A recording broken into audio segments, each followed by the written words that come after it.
last kind of steps that we need to take is we need to measure the nectar and then put these in various tubes. So to measure the nectar, we need them, I like to do this before we use any ethanol, because those things will, these little tubes will suck up ethanol like that, preferentially over water. So before you use this for the first time, no matter what day, even if you did it the previous day, you're gonna take a Kim wipe.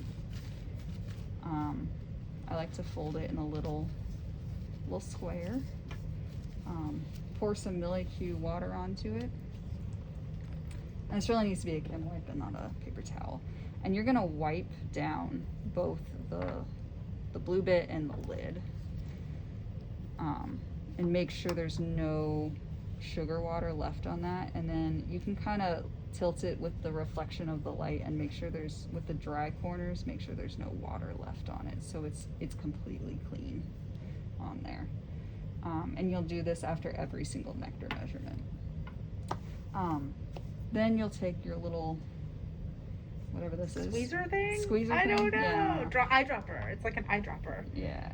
There's a hole in the middle of it that you'll be able to shove the microcaps in. And you're gonna wanna put every single microcap worth of nectar on this, because it might be some places have more sugar than others, because this is getting us our sugar concentration. And you just kind of can squeeze out, and then we'll throw away this little tube in the back. And if it's a partial one, you'll want to put the like empty side into the thing. It doesn't work as well the other way from experience. And I like to dot it not all in one, because it'll slide down on itself, unfortunately.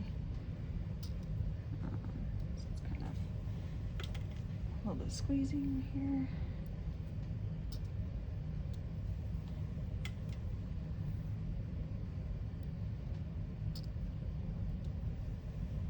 And it's nice for these to do a quick pinch rather than a slow pinch, because it'll come out a little bit nicer. Then you'll close the lid and you'll see the liquid go like that.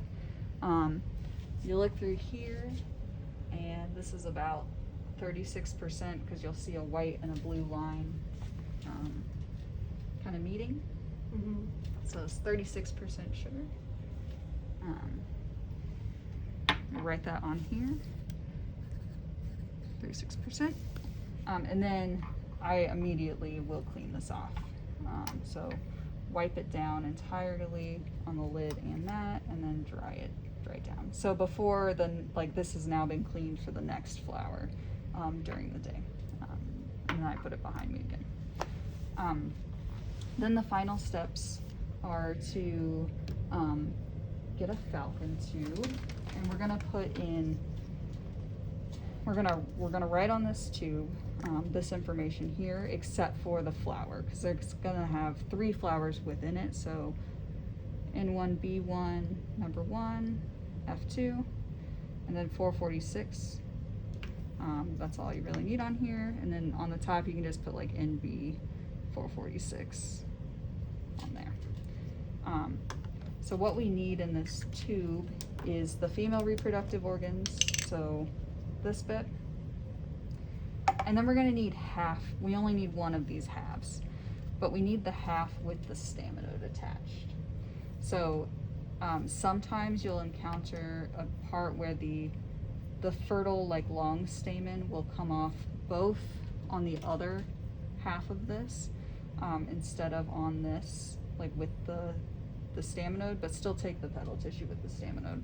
So we'll put that in there. If that happens, what you can do, let's say there's 2, both the long stamens are on this half, you can take the really sharp tweezers, and because this is attached at the petal tissue on the base, you can take it and go underneath it and just slide this tweezer down, and then you have that long stamen kind of in there.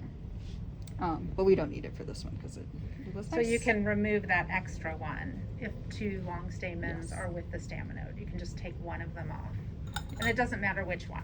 Yeah, and if it's where the staminode is on the opposite one, take the staminode petal tissue and then one of those long stamens. And then you'll fill this with 70% ethanol.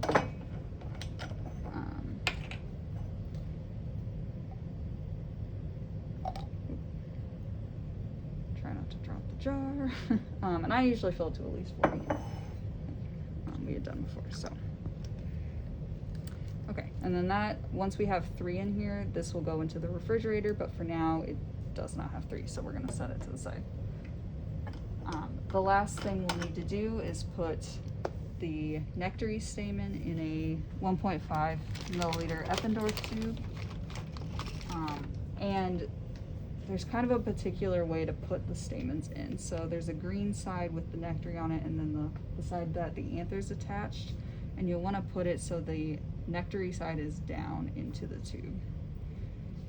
It just makes it nicer to pull them out later. So I like to put them in, fill it with ethanol, and then write on the tube, just out of just ethanol going places. It's nice. So tend to pour. And you can pipette. I don't pour. I'm like, oh, I'm gonna end up with ethanol all over everything. And you're trying to pour into the little tube, so I just grab a P1000 pipetter and tips, which are in the drawer right next to this bench, and I pipette like 1 mil, 1,000 microliters. Milliliters, usually great. And then, but if you do pour it and it has ethanol on the outside, you want to take a Kim wipe and make sure you get all that ethanol off, because you're not going to be able to use the Sharpie to write on it if it has ethanol on the outside of the tube. Exactly. So unlike the other tube that the big tornado tube that we used, where we didn't write the flower number on it, this one we will write the flower number on it, so that -1. So we'll basically write exactly what's on this sticky note on this. So N1, B1, number 1, F2, and it's 446-1. And then we'll do the same thing on the side, just in case we have any ethanol problems. Speaking of ethanol, sometimes that happens. And this gets the -1 because the second flower will have its own tube, and the third flower will have its stamens in its own tube. So I do 446-1. And then I also put the date on here when I can, it's 24. Okay, and then this will go in the refrigerator. And it'll go in the refrigerator in the room over there.